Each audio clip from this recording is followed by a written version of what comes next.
Hello friends, स्वागत है आपका आपके अपने लीगल चैनल सोच पर प्रहार में। मैं हूं एडवोकेट सन्नी शर्मा।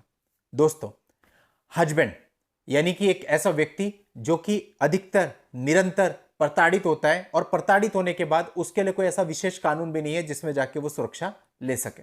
दोस्तों, ऐसे में कई बार हस्बैंड के मन में यही चीज हमेशा उठती रहती है कि मैं करूं क्या, मेरे पास कोई कानून ही नहीं है, और जो कानून है भी इवन उसको भी मैं इंप्लीमेंट करने जाता हूं तो मुझे कोई सहयोग नहीं मिलता। आज की इस वीडियो में ऐसा एक मामला आपको बताने वाला हूं जहां हस्बैंड ने अपनी तरफ से लीक से हटकर स्टेप लिया और हस्बैंड का जो केस है वो कोर्ट ने एडमिट भी किया। दोस्तों, आखिरी तक वीडियो में बने रहिएगा, बहुत इंपॉर्टेंट जानकारी आज के इस वीडियो में आपको मिलने वाली है। और आपने अभी तक भी चैनल को सब्सक्राइब नहीं किया तो फटाफट चैनल को सब्सक्राइब करके नोटिफिकेशन बेल पर जरूर क्लिक करना, क्योंकि इससे हमें मोटिवेशन मिलता है कि डेली हम अपना टाइम इस चैनल पर ऐसे वीडियोस लाने के लिए देते रहें। दोस्तों, आपने देखा होगा एक एक्ट है हमारे यहाँ पे, डीवी एक्ट। डीवी एक्ट होता है महिलाओं के लिए। हिंदी में नाम ही पूरे एक्ट का यह है कि घरेलू हिंसा से महिलाओं का संरक्षण अधिनियम। अब घरेलू हिंसा से महिलाओं का संरक्षण है, इसीलिए आपने देखा होगा मैट्रिमोनियल विवादों में जो लड़की होती है वो डीवी एक्ट का केस जनरली कर ही देती है और उसमें आपके पूरे परिवार और आपके सारे रिश्तेदारों का नाम इन्वॉल्व कर देती है। अब बात आती है कि प्रताड़ना आपके साथ भी हो रही है और कई बार वो टॉर्चर बहुत बड़े लेवल का होता है और ऐसा होने के बाद भी आपके पास कोई कानून नहीं। तो दोस्तों, अभी दिल्ली में यह मामला प्रकाश में आया। यहां पर जो प्रताड़ित पति था उसने अपनी तरफ से डीवी एक्ट के अंतर्गत एक मामला दर्ज करा दिया। ऐसे मामले जब भी दर्ज हुए उनका हश्र जनरली यह हुआ कि भाई इस कानून के अंतर्गत पति दर्ज नहीं कर सकता, क्योंकि यह घरेलू हिंसा से महिलाओं के संरक्षण अधिनियम है और मामला उसका एक्सेप्ट नहीं होता। पर दोस्तों, यहां पे अलग बात यह है कि पति का मामला दिल्ली की करकरडुमा कोर्ट ने एक्सेप्ट किया और उसमें पार्टी बनाया गया था पत्नी को, पत्नी के पूरे परिवार वालों को, माता पिता को, उसके भाई बहन को, इवन उसके 2 बॉयफ्रेंड को, और उन सबको कोर्ट ने नोटिस भी जारी कर दिया और सबसे जवाब मांगा गया है। यानी कुल मिला के पति का केस एडमिट भी हो गया डीवी एक्ट के अंतर्गत और जितने भी उसने रिस्पोंडेंट्स बनाए थे उन सब रिस्पोंडेंट्स के लिए संज्ञान भी ले लिया गया। अब दोस्तों, पहले थोड़ी सी हिस्ट्री जान लेते हैं।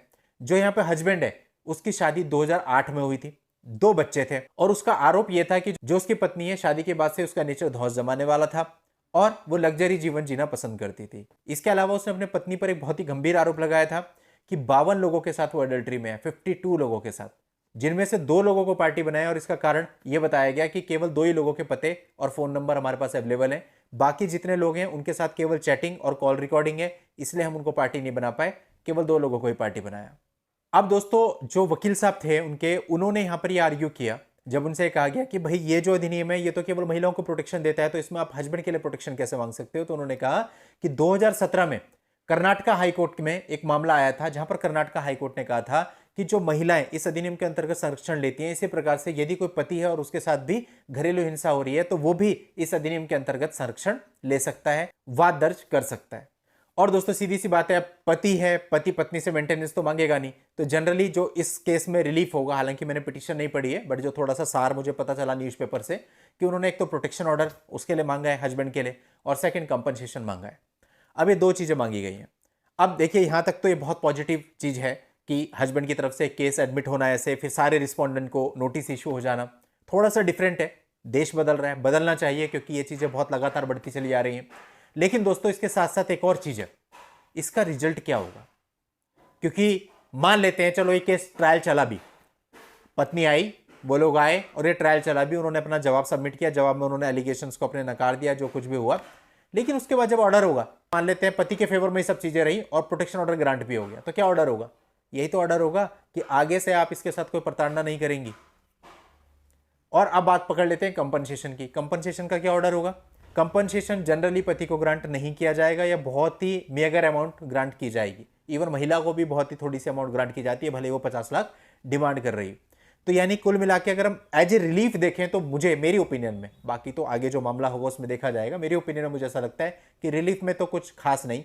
हाँ, इतना जरूर है कि पत्नी और उसके पूरे परिवार पर एक केस तो कम से कम गले में पड़ी गया और उसका अपना प्रेशर तो हो गई। अब केस से इतना तो है कि केस तो झेलना ही पड़ेगा, तो वो प्रेशर तो मेंटेन हो ही गया। Something is better than nothing. तो दोस्तों, वही चीज है ना, लीक से हटकर चीजों को करना पड़ता है। अगर आप करेंगे ही नहीं, सोचेंगे कि नहीं मैं तो कर ही नहीं सकता, तो फिर कुछ भी नहीं होगा। स्टेप लोगे तभी तो कुछ होगा ना। अब यहां किसी ने स्टेप लिया तभी तो हुआ ना। यह भी हो सकता था कि रिजेक्ट हो जाए। तो दोस्तों, रिजेक्शन के लिए हमेशा तैयार रहना पड़ेगा आपको। रिजेक्शन के लिए तैयार रहोगे तभी सक्सेस आपको मिलेगी। बहुत सारे लोग पता है क्या करते हैं, कहते हैं सर क्वेश्चन फाइल करो। हम सुप्रीम कोर्ट या हाई कोर्ट में जब क्वेश्चन फाइल करते हैं, एडमिट भी हो सकती है, रिजेक्ट भी हो सकती है, बट अगर आप ये सोचो एडमिट होगी तभी मैं फाइल करूंगा, वरना मैं फाइल नहीं करूंगा, तो दोस्तों ऐसे में कोई भी स्टेप आप नहीं ले पाओगे। रिजेक्शन के लिए पहले अपने आप को रेडी रखो और उसके बाद आप स्टेप लोगे, और अगर आप सफल हो गए तो बहुत बढ़िया। लेकिन अगर आप रिजेक्शन से डर करके स्टेप ही नहीं लोगे तो सफल होने का तो कोई मतलब ही नहीं बनता। तो उम्मीद करता हूं मेरी पूरी बात को अच्छे से समझ रहे होंगे। तो दोस्तों आज की इस वीडियो में इतना ही। नेक्स्ट वीडियो में नई जानकारी के साथ मैं आपसे फिर मिलता हूं। तब तक के लिए good bye and thank you for watching. Take care.